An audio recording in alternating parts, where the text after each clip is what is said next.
Bonjour. C'est avec plaisir que nous recevons aujourd'hui chez Arts et Lettres sur ICI Télévision David Serero, chanteur d'opéra, acteur et producteur.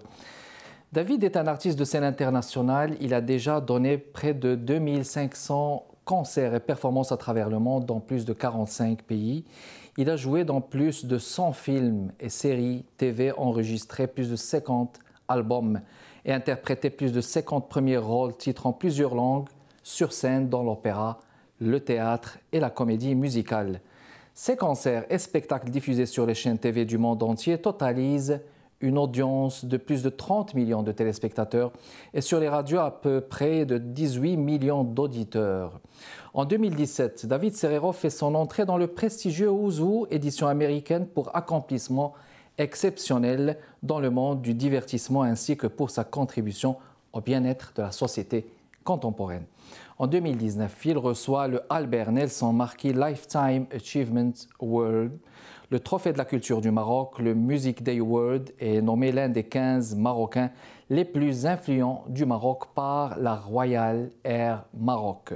En 2018, il devient membre de la Recording Academy Grammy et de la Television Academy. En 2020, il reçoit le trophée de la diversité par l'UNESCO. En 2021, il remporte les Broadway's World Awards à New York, dont meilleur interprète de la décennie, meilleur producteur d'une comédie musicale en Franck musical, meilleur producteur d'une pièce de théâtre, Roméo et Juliette dans sa propre adaptation, et meilleur chanteur d'opéra de l'année.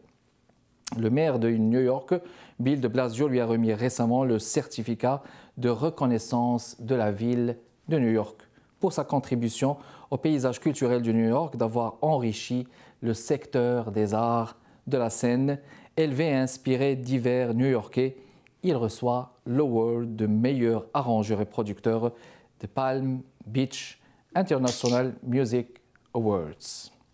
Alors, c'est un plaisir de vous recevoir, David Serero. Bonjour. Bonjour, mon cher Kamal. Comment allez-vous?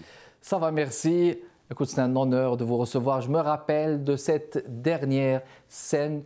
Vous avez mis du feu lors du festival Sepharad, c'était en 2019. Si je ne m'abuse, il y avait une actrice, il y avait une chanteuse, Madame Sana Marahati, qui était là aussi, qui a resplendi dans la scène avec sa belle musique. Et en plus, vous avez fait rire du monde, vous avez chanté de l'opéra et on se rappelle très bien de ça.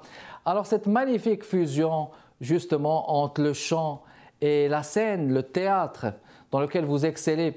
Racontez-nous, comment ça a commencé normalement? Est-ce que c'était avec le théâtre, l'envie de faire rire au début, puis vous l'avez accompagné par le chant de l'opéra? Comment ça s'est passé? Absolument. Tout d'abord, mon cher Kamal, je tiens à vous dire à quel point je vous aime, à quel point je vous adore. C'est très gentil. Vous êtes pour moi comme un tagine marocain. On a envie de vous manger, tellement je vous adore. Là, on reconnaît le comique, là, vraiment, et ça vous réussit. Merci beaucoup. Beau, vous êtes magnifique, Khalid. Vraiment, vous en direz un député. Vraiment, bravo, Khalid Lili. Vous êtes vraiment une fierté. Et Kamal, vraiment, vous êtes pour moi un frère et vraiment, je vous adore. Et pour moi, je le prends très humblement, c'est très gentil, David, c'est très gentil. Ouais. C'est un beau cadeau, vraiment. Non, j'ai démarré, moi, en fait, en tant que pianiste à la base, et puis après, j'ai commencé à chanter, puis après, de là, je suis parti à New York, j'avais écrit mes propres chansons, je montais mes propres productions musicales, et puis on m'a dit, je commençais à faire un peu de théâtre, et puis on m'a dit, bah, tu chantes, tu joues, pourquoi tu fais pas des comédies musicales? Et des comédies musicales, c'est passé à l'opéra, et puis j'ai toujours fait de la comédie, j'ai toujours fait de l'humour. Bon, après, c'est pas la même chose quand on fait de l'humour dans la vie de tous les jours, et puis après de faire rire les gens sur scène, c'est un autre métier. Mais c'est quelque chose que j'ai voulu ramener dans mes propres concerts, parce que j'étais libre, j'étais pas mise en scène, c'était moi-même qui me mettais en scène, et c'était ça que j'aimais. Et puis j'ai grandi en regardant des très très grands entertainers, vous voyez, de Frank Sinatra, Sammy Davis Jr., et puis des gens comme au Maroc, Abdelrahman Khouf ou Gad Elmaleh, etc. Qui est une légende, oui. Absolument, donc ce sont des gens que j'ai toujours admirés avec le plus grand plaisir. Excellent. Et puis qui vous ont influencé, justement.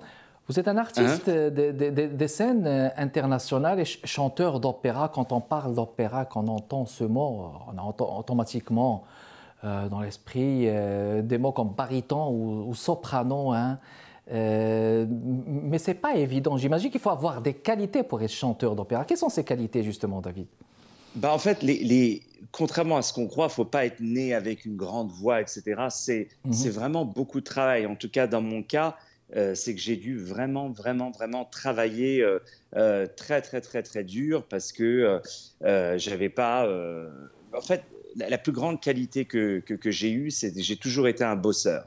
J'ai toujours travaillé, et j'ai dit, bon, j'ai tout de suite compris que en faisant quelque chose 5 fois, on va le faire bien, 10 fois, on le fera meilleur, et 2000 fois, on le fera vraiment très, très, très, très bien. Et j'ai toujours dit, voilà, le talent, c'est le bon Dieu, etc. Mais le travail, il n'y a aucune excuse à ne pas travailler, à ne pas vouloir bien faire. Et puis, en même temps, il y a l'art et la manière aussi d'aller vers les gens. Le style. Absolument, ouais. Et moi, si vous voulez, j'ai toujours été passionné par les gens. Et comme vous dites, l'opéra, c'était quelque chose dont j'ai pas grandi avec à la base. Parce que j'ai grandi en écoutant Salim Halali, vous voyez. Oui, la légende là qui a marqué l'imaginaire. La légende, ouais. De tous les Marocains, n'est-ce pas? Puis l'opéra, ça prend une voix, c'est pas une voix médium, c'est une voix aiguë. Comment ça se passe? Est-ce qu'il faudrait atteindre un niveau de maîtrise de sa voix pour être un chanteur d'opéra, justement? En fait, oui et non. En fait, c'est une très très bonne question, Kamal. C'est qu'en fait, dans que ce soit un homme ou une femme, il y a des tessitures de voix. C'est-à-dire qu'on est tous nés avec une voix différente. Sinon, on sonnerait tous pareil, vous voyez. Donc, en fait, dans ma qualité, c'est baryton, basse, etc. Donc, on travaille sur une tessiture. Après, il y a plusieurs sortes de barytons. Il y a plusieurs couleurs de barytons, comme pour les ténors. Il y a des ténors plus légers, plus aigus, puis des ténors plus barytons, etc. Il n'y a rien de mieux ou de moins bien. C'est juste comme on est né. C'est comme si ce qui est mieux. C'est un registre qu'on finit par finalement choisir et valider. Excellent, David. Absolument. On va faire une pause et on revient dans les prochaines minutes, mesdames et messieurs. Restez avec nous. Avec grand plaisir.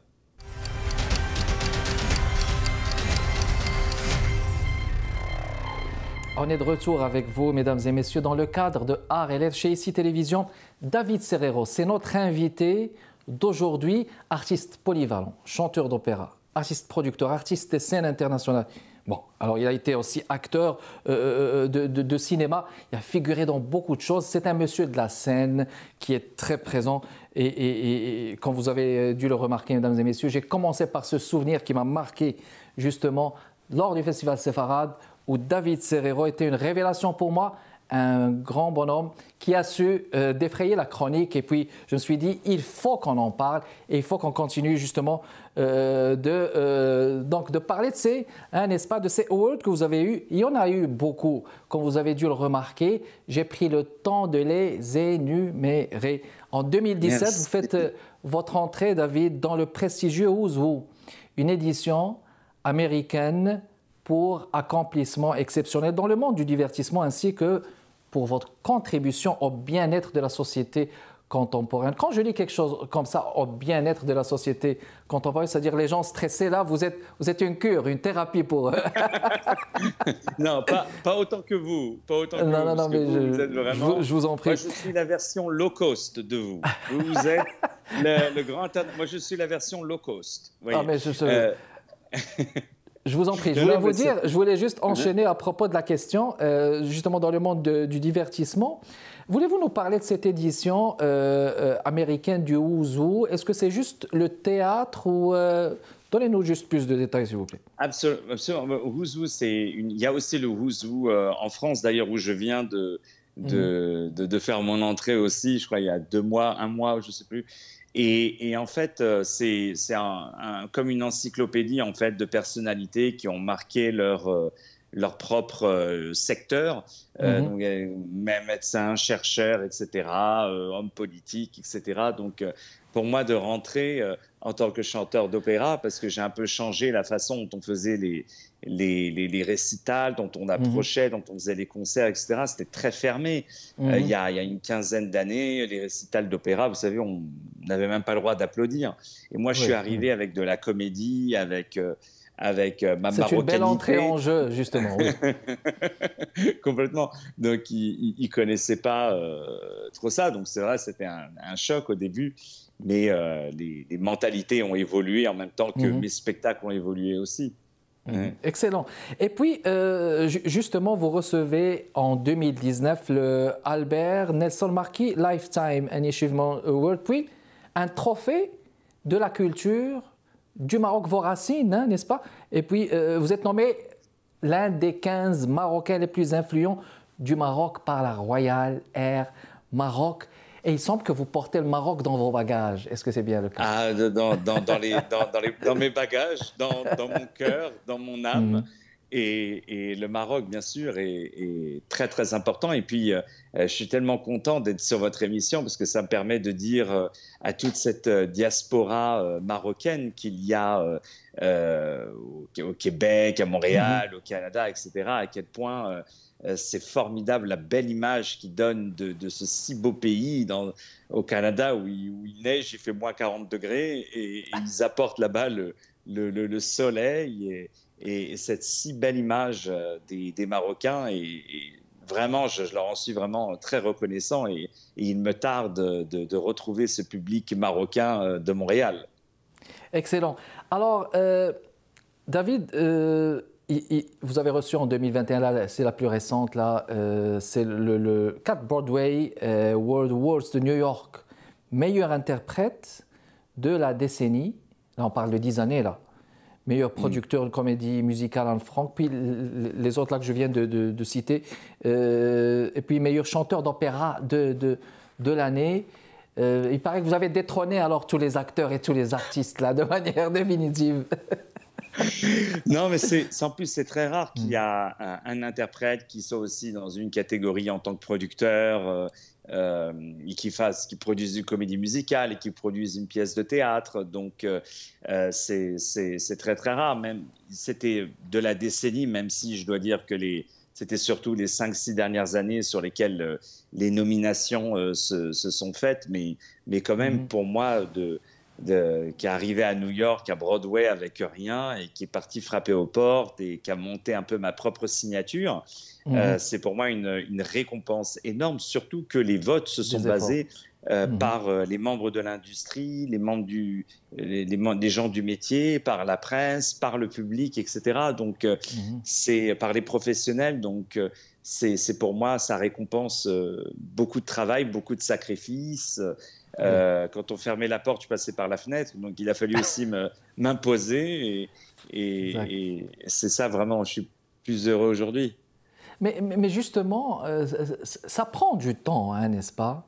En Amérique du Nord, bon, on va parler de votre cas aux États-Unis, à New York. Ça prend combien d'années, justement, pour percer, David? Combien ça vous a pris, normalement? Moi, je dis il faut 10 ans. Voilà. Moi, j'ai dit il faut 10 ans. 10 années pour réseauter, pour rentrer, comprendre, vous voulez dire, les codes en général et pour bien les assimiler pour pouvoir donc faire votre entrée. Complètement. Donc moi, c'est vrai que quand je suis arrivé aux États-Unis, j'avais déjà quand même un bagage important en Europe, où j'avais déjà fait un peu mes armes, j'avais déjà beaucoup d'expérience de scène, j'avais donné je ne sais pas combien de centaines et de centaines et de centaines de concerts. Donc j'étais arrivé vraiment avec un bagage important. Donc c'est vrai que le fait d'arriver, d'être déjà prêt, j'avais déjà l'habitude de jouer un petit peu en anglais. Donc, c'est sûr, ça a facilité les choses. Et puis, j'avais cette confiance en moi, etc. Tout de suite que, justement, j'ai dû acquérir au travers de plusieurs scènes, que ce soit des grandes salles, des petites salles. Moi, j'ai eu la chance vraiment de jouer dans plein de contextes différents, que ce soit devant 5 personnes dans un café ou devant des salles de 2000 personnes, des opéras, enfin, vraiment même des plateaux télé, etc., à la radio, partout, dans n'importe quel contexte. Donc, Oui. c'est toute cette expérience qui a payé aussi. Qui a fini par payer. Excellent. Alors, encore une Absolument. fois, une pause publicitaire et on vous revient tout de suite, mesdames Avec et grand messieurs. Notre plaisir. invité d'aujourd'hui, David Serrero, restez avec nous. Merci.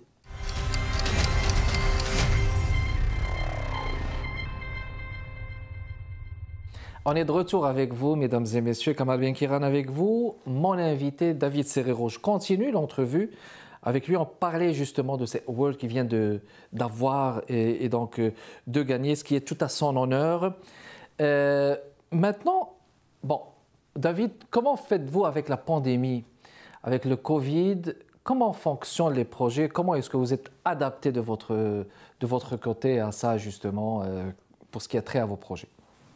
Ben, moi, si vous voulez, je l'ai vraiment vécu vraiment au cœur de la pandémie, puisque 2 heures avant la première représentation d'une nouvelle production que je produisais de Anne Frank, la comédie musicale écrite par mon ami Jean-Pierre Hadida. 2 heures avant, j'ai dû annuler la représentation parce que justement, on avait le shutdown de la ville, de l'État de New York. Donc c'était très, très, très, très dur de travailler aussi longtemps et puis si proche du but, 2 heures Et tout avant. d'un coup, De tout arrêter. Donc, au début, en fait, on a cru que c'était, vous voyez, pour 2 semaines, que c'était un arrêt de 1 mois, que c'était après 2 mois, 3 mois. Et puis après, bon, j'ai très vite compris qu'on y est encore, je vous dis honnêtement, je ne pense pas avant mars 2022. Hein, je pense que les spectacles vont reprendre parce que New York, c'était vraiment devenu vraiment le centre de l'épidémie. Vous voyez, oui. à un certain moment. Donc, moi, c'est vrai que j'ai tout de suite réagi par rapport à ça et j'ai écrit des livres, j'ai écrit des pièces de théâtre que j'avais déjà écrites il y a quelques années, mais j'ai jamais eu le temps de les terminer, des enregistrements, etc., que j'ai pu terminer, que ce soit sur mon label de disques ou pour d'autres, et puis un partenariat aussi avec Amazon et plein d'autres choses. Donc, j'ai pu un petit peu, si vous voulez, me concentrer sur d'autres activités, puis reconnecter aussi avec d'autres gens. C'est pas plus mal des fois de faire une pause pour un peu Oui, regarder vers son passé, oui, regarder les choses que j'ai pu faire avant. Et puis finalement, ça m'a servi parce qu'en même temps, il y a eu le Broadway World, il y a eu oui. Broadway World Awards, il y a eu cette récompense du maire, le maire de Bill de Blasio, qui s'est dit bah tiens, on va récompenser un artiste. Et j'en suis éternellement reconnaissant. Donc c'est voilà, c'est tout C'est ça gratifiant, c'est gratifiant pour vous, hein, absolument. pour tant d'efforts. Dans vos projets, justement, parce qu'il y a des films, il y a du théâtre, il y a l'opéra, vous donnez la priorité à quoi? Est-ce que c'est souvent de l'opéra qui est votre, on va dire, le domaine de préférence, de prédilection, ou bien Ouais, ouais. ça vient avec les projets que vous recevez et puis vous les traitez comme ça? Vous avez très bien dit, Kamal. Ça vient des projets que je reçois. Mhm. Donc, c'est vrai que bon, il y a beaucoup de concerts, il y a un petit peu de Oui, tout, mais la chance que j'ai, justement, c'est d'être aussi éclectique. Et quand, par exemple, je fais une pièce de théâtre et je suis sur 1 mois ou 2 mois sur une pièce de théâtre, j'ai qu'une envie après, c'est d'aller faire un opéra. Une fois que j'ai fait un opéra, oui. j'ai qu'une envie, c'est d'aller vers la comédie.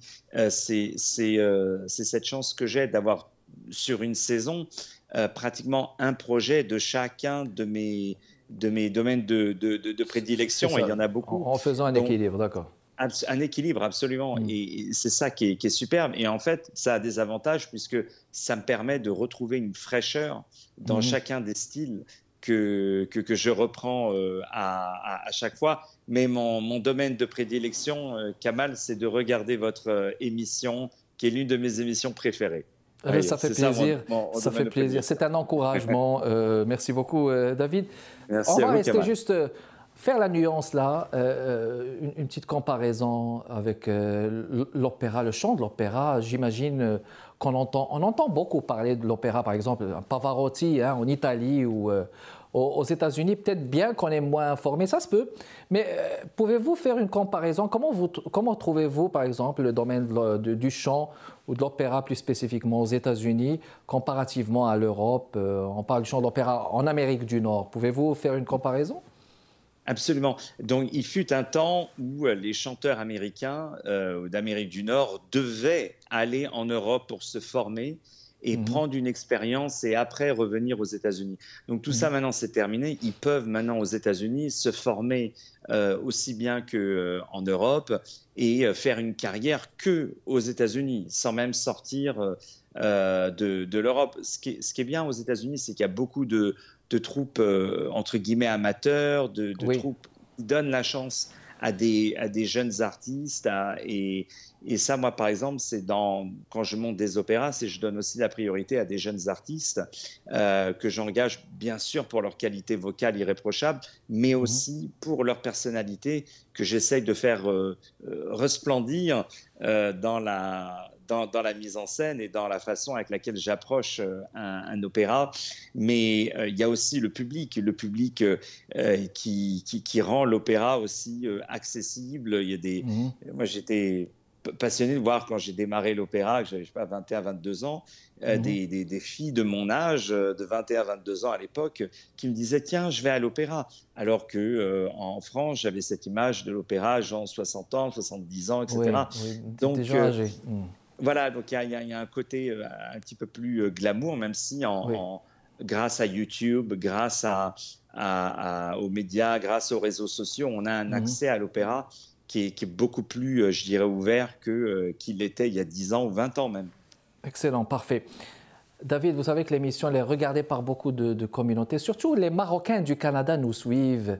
Et je suis convaincu que vous voulez aujourd'hui adresser un message à tous ces Marocains ou ces communautés marocaines du Canada.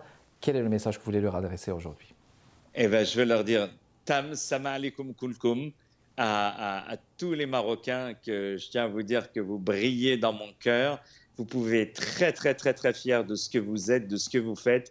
Le Maroc est un pays qui resplendit de générosité, de gentillesse, d'amour, on tend sa main vers l'autre, où il n'y a aucun calcul qui est fait, c'est toujours spontané, de gentillesse. Et le Maroc montre, que ce soit dans la politique ou que ce soit dans autre chose, son ouverture aux autres, à quel point le Maroc est en avance sur tout un tas de pays dans la région.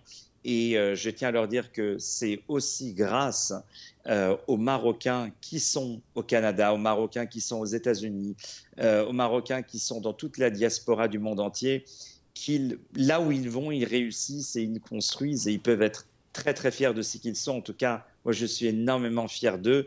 Et vous, mon cher Kamal, vous êtes magnifique et Mabrouk pour le costume. Vous êtes beau, rasé. Vous êtes un tagine marocain. Vous êtes beau, vous êtes magnifique. Écoute, voilà.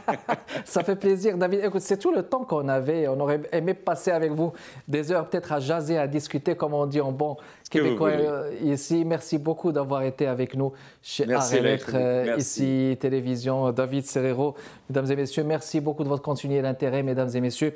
Kamal Benkiran avec vous. Prochain rendez-vous jeudi à 15h30. Portez-vous bien. À la prochaine.